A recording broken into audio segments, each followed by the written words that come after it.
Hacı mabrurni mabrur qilishligimiz uchun nimalarga amal qilishimiz kerak? Hacı mabrurga ega bo'lish uchun bir hoji yoki hojiya nima ishlarni qilishlik kerak? Shuni sizga qisqa aytib, aynan suhbatim nima mavzusida bo'ladi? Hajni qabul bo'lish sir asrorlaridagi suhbat bo'ladi inshaalloh. Agar shu so'zlarga yaxshi quloq solsangiz, hajingiz hajdir inshaalloh. Hajingiz inshaalloh qabuldir va mabrurni siz qo'lga kiritib, inshaalloh yangi onalardan tug'ilgan bir go'daklar kabi gunohlardan forig' bo'lib, gunohlaringiz to'kilib, o'sha elingiz yurtingiz Xorazmga, omonlikka, esollikka qaytasiz. Xo'p, birinchidan biz qaraymiz. Hajji mabrurni Alloh o'zi kitobida bizga o'rgatib qo'ygan.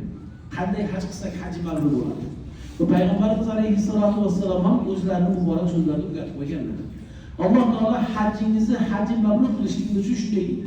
Aynan Baqara surasida A'udhu billahi minash shaytonir rojim. Bismillahir rohmanir rohim. Al-hajj ashhurun ma'lumat. Faman farada fihin الحج فلا رفث ولا فسوق ولا جدال في الحج وما تفعلوا من خير يعلمه الله وتزودوا فإن خير الزاد التقوى واتقون يا أولي الألباب صدق الله العظيم وبلغ رسوله الكريم. Allah aytayapti ki, şu ayet-i kerimelerde hac ma'lum bir oylardadır. Biz hozirda Zulhijjadamiz, lekin ma'lum bir oylar deyapti. Haqiqatda hac oylari Ramazondan keyingi oy bo'lgan Shavvoldan boshlanadi. Qadimda bilamizki, ulovlar bo'lgan, ot, eshak, qochib tuyalar kabi. Bizdan masalan Xurosonlardan kelganlar bilasiz 5 yilda hajga yetib kelgan. Siz hozir uzoq 5 soatda yetib kelyapsiz. O'sha davrlarda tushgan oyat haj oyatlarida aynan haj o'sha oyatlari bayon qilingan bu suralarda nima deyapti? Hajlar ma'lum bir oylardadir. Shavvoldan boshlanadi. Mana o'tganda Zulqa'da bitdi. Endi Zulhijjadamiz. Bo'ldi, shu bilan haj bitadi. Endi kimdaki mana shu haj oylari deya bilingan oylarda o'ziga hajni farz qilsa, Alloh farz qilib qo'ygan hajni qilaman deya niyat qilsa, shuni bilsinki deyapti, haj qilgan inson birinchi hajda fala rafas. Hajda shahvoniylik yo'q, shahvat parastlik yo'q. U qachon bo'ladi? Rafas odatda o'sha ahli oilamiz bilan yaqinlik qilganimizda yaqinlikdan avvalgi muqaddimotlarni rafas deyiladi. O'shalar ham yo'q. Zotan ihrom kiyganingizdan keyin mutlaqo yo'q. Hozir mana shu o'zingizda hajingizni haj qilish uchun tayyorgarligingiz bo'lishi kerakki, shahvoniylik, shahvatparast bo'lmasligingiz kerak. Kim mana shunga amal qiladi? Haj. Ikkinchisi wala fusuq, fisq fujur qilmasligingiz kerak. Ya'ni og'zingizdan botil chiqib shoda chiqmas kerak, so'kinmasligingiz kerak, og'zingizga e'tiborli bo'lishingiz kerak. Birini g'iybat qilib, biriga tuhmat qilib, biriga tilingizda ozor bermasangiz, hajingiz haj deyapti, o'sha mabrur haj deyapti Alloh taolo. Uchinchisi wala jidala fil haj. Hajda janjal, suron, tortishuv, to'polon yo'q. Kim Alloh asrasin hajda tortishsa, janjal qilsa, bilsinki hajini o'lma qiladi, Alloh asrasin kuydirib qo'yadi. Hajda unday narsa yo'q. Mana shu 3 narsadan saqlansangiz deyapti Alloh taolo. Hajingizni haj qilaman, mabrur qilib qabul qilaman deyapti. Va davomida va ma taf'alu min khayri ya'lamuhu Alloh. Qaysi biringiz nima yaxshilik qilsangiz Alloh biluvchidir. Ya'ni bu joyda siz yaxshilik qilib qoling. Har doim yaxshilik qilib yurgansiz, yana ham yaxshilik qiling. Alloh har bir yaxshiligingizni biluvchidir deydi. Endi va tazawwadu fa inna khayraz zadi taqwa deydi. Va zotirohini oling.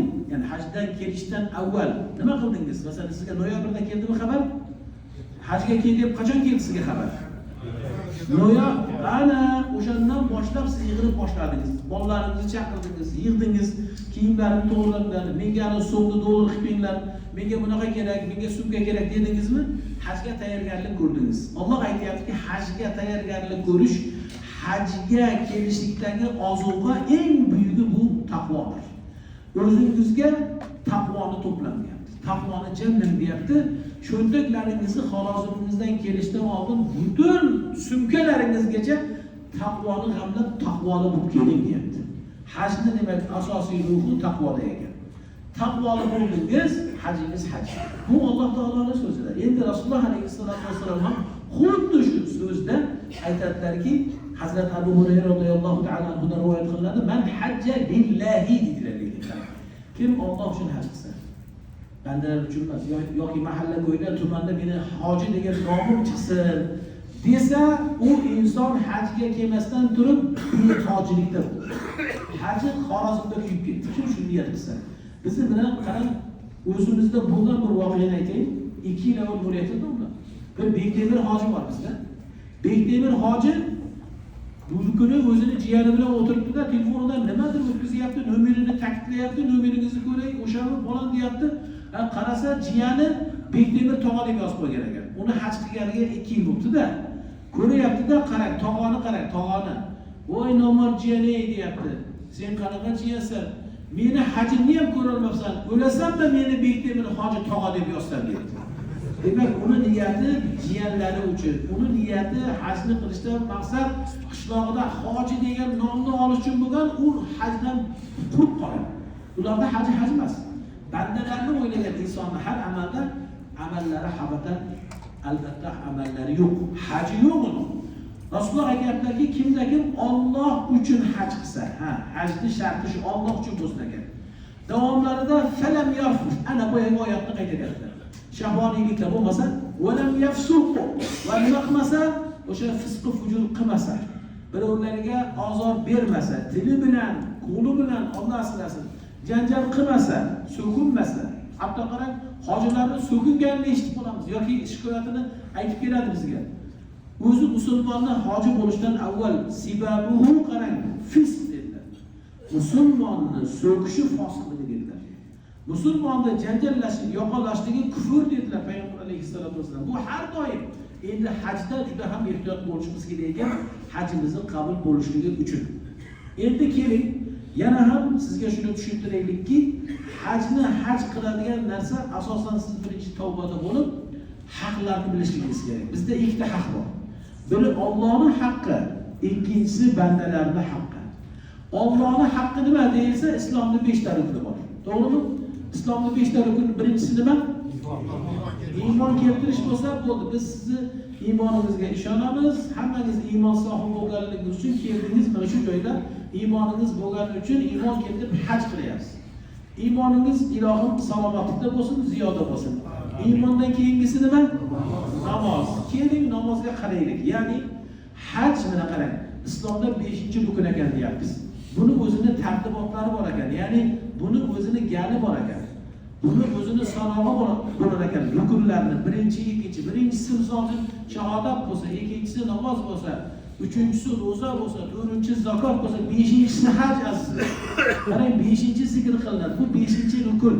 Hech qachon bir banda faqat haj deb 4 ta rukunni qilmasa, uni haji haj bo'lmaydi. Shuni bilishimiz kerak.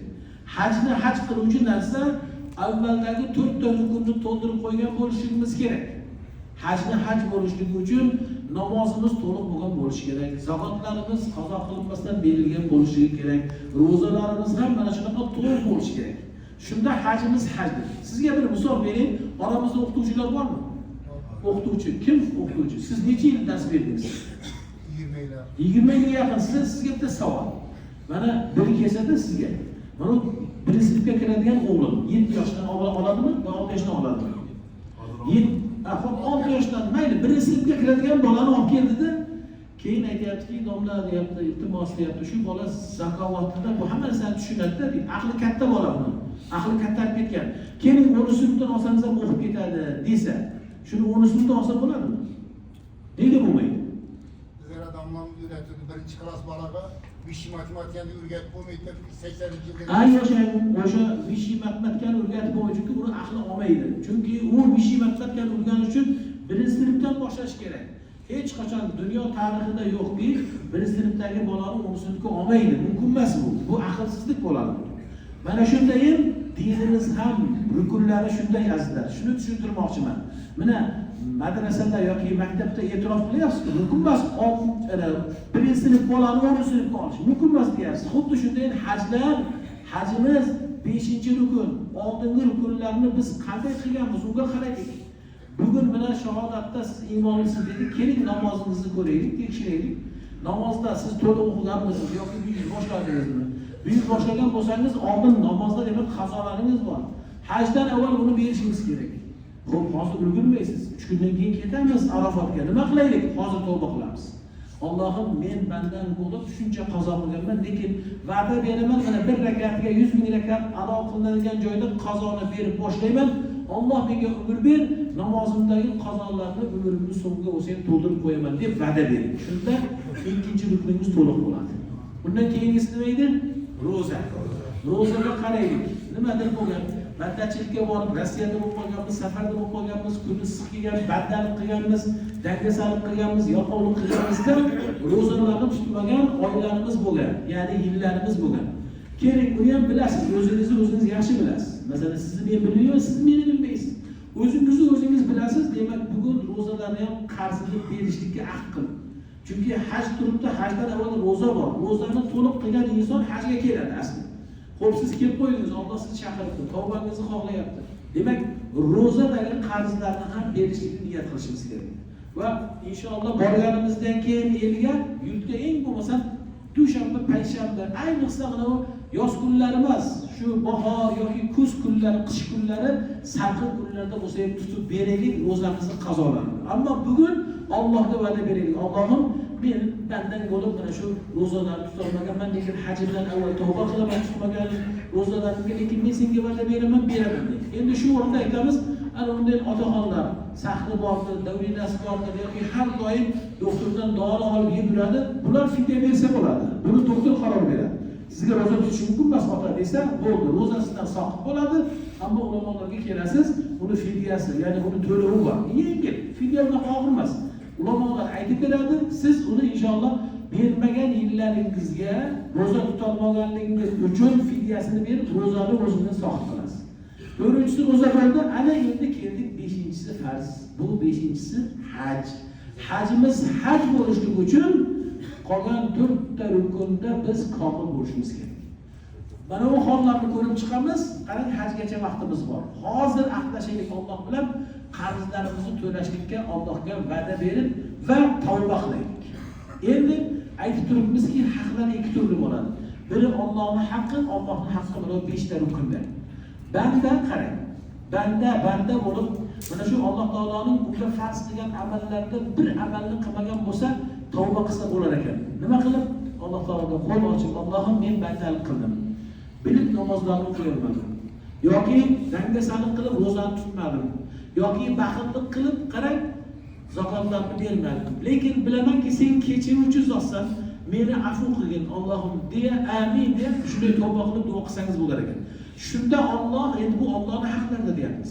Shunda Alloh xohlagan bandasini kechar ekan. Birinchi hajdan avval azizlar, bu tavba lozim. Buni tavbasini qilmasangiz, hajingiz haj bo'lmay qoladi. Ehtiyot bo'ling.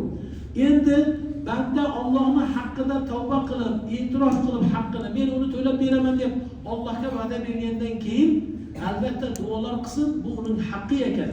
Ammo ikkinchi bir haqdan qo'rqishligimiz kerak. Ikkinchi bir haq bandalar haqqi. Bu muammo. Buni bandani o'zi bilan yechasiz. Buni hisobini banda bilan qilasiz. Sizni hajmingiz qarab turing. Bandalarni sizdagi haqqini ketkiza olmaydi, shuni biling. Ko'pchiligingiz bilmaysiz buni. Domlalar aytdi-ku hadisda, onadan tug'ilgan chaqaloq go'dak kabi qaytadi deydi, Xorazmda deydi-ku. Desangiz, ha deydi domlalar. Faqat siz tushuning, bu Allohning haqlarida. Qarang. Allohning haqlaridan nima bir haqda banda tavba qilsa bo'lar ekan, Alloh taolaga istig'for aytib kechirim so'rasa bo'lar ekan, Alloh xohlaganiga kechar ekan.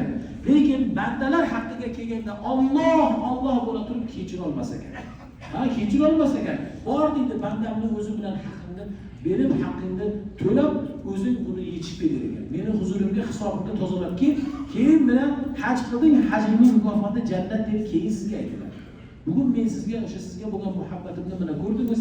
Avval hadisda shajarasini yetkazdim, keyin sizni ogohlantiryapmanki, tezlikda hozirning o'zida bandalar haqqini har birimiz nafsimizda daftarimizni ochaylik. Siz Gorbachyovni eslaysizmi? Gorbachyovni bormidingiz Gorbachyov zamonida? Birinchi zamondachi. O'sha vaqtdagi gunohlarimizni to'kilib ketadi, biling. Illo bandadagi haqqi haj bilan ketmaydi. Uni bandani o'ziga qaytarish kerak.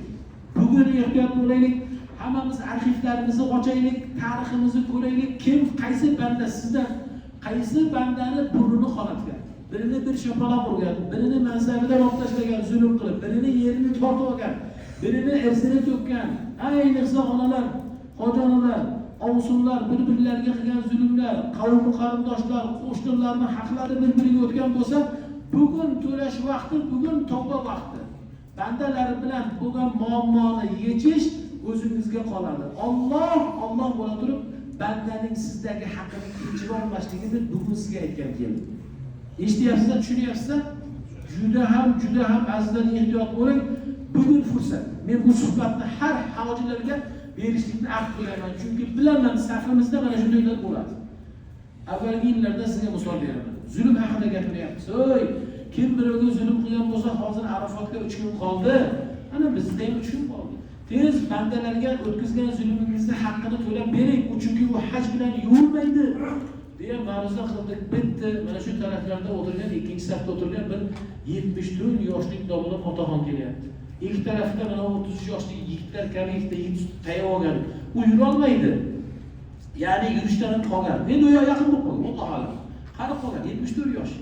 Yig'layapti. Hazrat, bizi hajimiz nima bo'ladi endi deydi. Ha, inshaalloh ko'p qatori haj bo'lsin, biznikini ham birinchi haji bo'lib qo'ydi. Ha, nega unday deyapsiz? Bu zulmni gapiryapsiz. Zulmni kattasini men qilganman-ku. Katta zulm falokatni men qilganman. Endi meni hajim nima bo'ladi? Ha, nima qilgansiz desam, 4 ta o'g'lim bor. 3-o'g'limni o'zim menga beboshlik qilib itoat qilmaganligi uchun itoat qilmadi deb organga yozib berib, o'zim deydi Vahobiy Hizbut Tahrir deb qamat olganman deydi. O'g'lini ko'rdingiz, sizning iymoningiz qanday hozir ta'sirlandi dedi. Chunki sizda bu fitrat yo'q. Ammo birovlarning fitrati bor ekanda shunday. O'g'lini qamat oldi. O'g'li 11 yildan beri qamoqda o'tiribdi. 11 yil bo'lgan. U Hizbut Tahrir bo'lib kelgan bo'lsa, domlalardan so'rab, tavba qilmasa, tavba qilsa ham chiqish qiyin. Juda qiyin, u falokat. Tushunarlimi? Uni siyosiy qattiq bir hukmi bor. Dinimizda ham uning savol-javobi bor. Haligi otani kasridan, otani kasofatligidan yosh bola juvarmak deyiladi bizda, umri o'tib qamoqda yotdi. Endi nima qilay deydi? Hozir borib o'g'limizni chiqarib, men ko'pchilik haj qilib ketayda, men keta olmayman-ku, yo'llar yopiq-ku, samolyot yo'q-ku deydi. Bo'lmasam ota bo'lsangiz ham hozirda o'zida telefon qilingda, o'g'lingizdan siz yolvorib kechirim so'rang. Chunki ayb o'zida. Ana 3 ta o'g'lingizni sovg'a salom bilan yuborib, uning ko'nglini olib. Qarang, tavbaning go'zalligini. Biz 2 kundan beri shu holatdan keyin 2 kundan keyin bizni ko'ryapti. Yig'lab, Hazrat otangizga rahmat, onangizga rahmat, mana endi ko'nglim xotirjam bo'ldi. Men o'g'illarimni yubordim deydi. Telefonda gaplashgan. O'g'illari borib aytsa, shunaqa otamiz halollik uchun yubordi desa, otam haqiqatda hajdami dergan. Hajda. Ey Allohga shukr, men 11 yildir otam shu gunohlardan ketib qolmasin, hajga borib, ilohim gunohlarim mag'firat bo'lsin deb duo qilib, duolarim ijobat bo'lar ekan deb, bo'pti deb o'g'il yig'layapti. O'g'il aytayapti, men shundan ming roziman, ilohim otamning haj bo'lsin deb. Mana shu holatlar sizning safingizda, ya'ni avvalgi yillarda kelgan hojilarda bo'ldi. Sizlarga rahmni gapiryapmiz. Ayniqsa hojonalar, ovsunlar bilan kelishmay qolganlar, xalovatchilar bilan bordi keldi qilmaganlar, dugonalar bilan uzilib ketganlar, siz ham qarindoshlar, amakivachchalar, tog'alar, qarang, birlari keladi, amakilari bilan 7 yildan beri gaplashmaydi. Uni haj. Qarang, sizlar rahmni uzgan odam shunaqangi kasofat odamki, u zolim inson, o'ziga zulm qilgan inson. Nimaga desangiz, sizlar rahmni qo'ying, u hajini, namozini, kim sizlar rahmni uzgan bo'lsa, qarindoshlik rishtasini uzgan bo'lsa, o'zini yaqinlari bilan nafaqat uni qarang haji, balkim namozi, uni duosi ham ko'tarilmas ekan, duosi qabul bo'lmas ekan. Hazrati Abdulloh ibn Mas'udni bilamiz, sahobiy kiromlardan Abdulloh ibn Mas'ud bo'lganlar. Sahobalarning yulduzlaridan, eng ulug'laridan. U kishini da'vatda bir hikmatlari bo'lardi. Shu bilan qancha odamlar davolaganlar. Nima qilardilar? Ma'ruzalardan keyin qo'llarini ochib, azizlar endi duo qilamiz, faqat oramizda silay rahmini uzganlar bo'lsa, iltimos nariroqqa borib tursin, biz duo qilib olaylik, chunki u kishining kasofati kasrdan jamoatga ham duosi qaytarilishi mumkin deb ekanlar. Qaytariladi derkanlar. Ya'ni bir jamoatda bir silay rahmini uzgan bir odam bo'lsa, u kasofat odam. Jamoatga ham ta'sir tegadi. Shuncha muhtaram bir mukarram bir jamoat Allohning mehmonlari bo'lib turgan hojilarning ham duolarini rad qilinishligiga sabab boyagi safida o'tirgan silay rahmini uzgan o'sha kimsa bo'lar ekan. Hazrati Abdulloh ibn Mas'ud buni doim qilganlar. Endi buni eshitgan silay rahmini uzgan odam nima qiladi? Tavba qiladi. Men shu darajada kasofat ekanman. Jamoatning duosini rad qilishga meni sabab bo'lib qolar ekan, men sababchi bo'lar ekanman deydi-da tavba qiladi. Biz bu mavzuda gapiryapmiz, o'sha o'tgan yillarda shu 6-7 safda bir yigit o'tirganlar. U Toshkentliklar joyi edi, u yigit Toshkentlik. Shu duomizdan keyin shu tez yugurib saflarni sakrab keldi-da, shu joyga kelib vajohat bilan Hazrat nima shunda bizlarning hajimizda hajmasmi dedi. Toshkent naqshasida vajohat deb qo'rqib ketyapman shaklidan, ko'zlari yonib ketyapti. Astag'firullah, hoji aka nega unaqa deyapsiz? Inshaalloh hajingiz hajdir desam, e'tiborsiz-u silay rahmni uzganni haji haj emas. Mana men o'sha silay rahmni zo'r uzganman deyapti. Astag'firullah, nima qilyapsiz desam, 11 yil bo'ldi qaynonam bilan bordi keldi qilmayman, 7 yil bo'ldi qaynatam o'lganlarga janozaga bormaganman dedi. Men aytdimki, uzr hoji aka dedim, o'shalarning qizi, ya'ni ular o'sha qaynan deydigan kimsalarning qizi siz bilanmi, ya'ni ayolingizmi qo'yib yuborganmiz desam, nima deydi? Qarang, yo'q ayolim deydi. Farzandlaringiz ham bordi, 4 ta farzandim bor. Bu katta buni hoziroq bog'laning, hoziroq kechirim so'rang. Endi qaynatasi o'lib ketdi, 7 yil avval janozaga bormadi. Aytadiki, ozgina o'ziga kelib, o'g'lim qaynatamga hajji badal emas, umra badal albatta. Badal umra qilsa o'tarmikin dedi. O'tadi dedi. Faqat badallar qiling. Bir marta emas, 2 martalab qiling dedi. Endi qaynanam o'rda hozir telefon qilib uzr so'rayman. Uzr so'raysiz, borganingizda oyijon deb tizzalariga, oyoqlariga yopib uzr so'raydi. Chunki ayb o'zida. Ayb o'zida. Keyin qilaman dedi. Qarang, 2 kundan keyin meni pastda ko'ryapti. Kirib kelishimizda. Hazratim deb keldi, domim bilan baquvvatida shunday meni qisdi. Shu kuragimni orasi qirsillab ketdi. Hoy hoji aka dedi. Sindirib olay dedi. Quvonchdan. Ana tavbani qarang. Tavbani go'zalligini qarang. Haligi yigit kelib quchoqlab olib shunaqangi siqdi. Nimaga? Alloh taolo unga tavbani nasib qildi. Telefon qilsa qaynonasiga telefon qilyapti. Voy bolajonim, biz sizdan ming rozimiz. Qaynotangiz o'lim to'shagida yotib bizga vasiyat qildi. Ana u kuyov bir kun aqlini, qushini yig'ib olib kelsa, tavba qilib kelsa, qabul qilinlaring. Uydan quvib olmalaring. Men undan roziman. Ish qilib bolalarni vaqtiga o'zi omon bo'lsin deb duo qilib ketgan. Qaynona ham aytayapti, voy bolajonim, hajingiz haj bo'lsin, biz sizdan rozimiz. Hech sizga yomonligimiz yo'q deb. Qaynona u kishini nima qilyapti? Afv qilyapti. U bola aytadiki, mana 11 yildir dedi, qalbim kasallikda, hayotim tatimayapti. Bugun men yangi tug'dim deyapti. Ko'rdingizmi? Qanday yaxshi tavba, qanday yaxshi silay rahmlarni albatta barpo qilish, silay rahmlarni o'z o'rnida Alloh buyurgandek qilib qo'yishlik qanday buyuk baxt. Bugun har birimiz bilaylik. Oramizda mayli menga kelib aytmang, ammo silay rahmlarini uzganlar bo'lsa hozir tavba qilsin. Ularga sabog'imizdan keyin telefon qilib uzr ma'zur so'rasin. Mazlumlarning haqqini tezlikda qaytarib bering, bo'lmasa hajingizga putur yetib qoladi. Mana o'tgan yili qarang, shunaqa ma'ruzamizdan keyin meni huzurimga 2 kun o'tdi-da, ma'ruzamizdan keyin bir farg'onalik ota keldi. Farg'onalik. Hazrat deyaptilar, qarang. İçim o'ziga kelmayapti, rohat emasman. Ha nima bo'ldi? Sizning ma'ruzangizga o'ylanib qoldim-da, nima bo'ldi? Ota 72 ga kirgan. 52 yil avval bir ayolga uylangan ekan. Qarang, tavbani qarang-da, nima qiladi tavba? Tavba butun umringizdagi qilgan gunohlarni afv qiladigan va shu bilan Allohning huzurida poklanadigan bu amal bir tavba.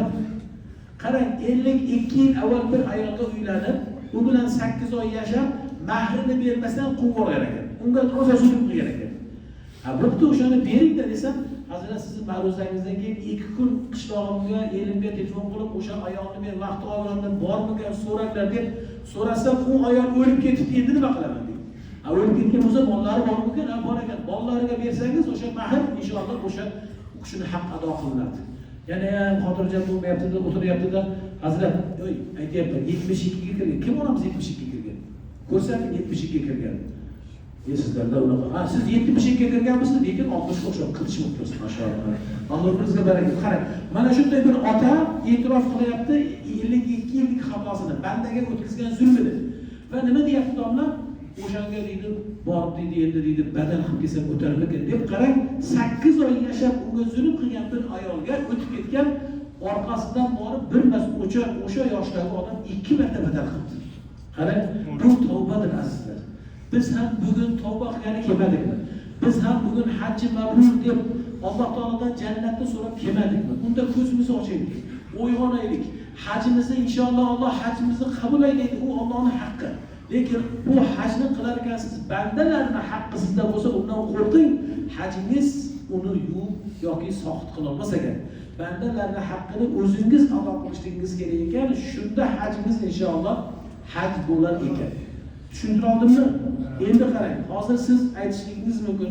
Biz hazratni shuncha kutdik, shayximiz dedik, bizni ulamomiz dedik. Keldilarda avvaliga bizni kayfiyatimizni ko'tarib, Hazrati Musa, Hazrati Isoni aytib, Rasulullohning bizga bo'lgan muhabbatlarini aytib, Rasulullohning bizga o'sha shajaralarni yetkazib, lekin oxirida dabdala qildi demasligimiz uchun men sizga buni yozib berdim. Men domlamdan iltimos qilaman, buni sizni kanallaringizga tushiradi. Ya'ni gruppangizga tushiradi. Sizlar tarjimasini bilan qilganman.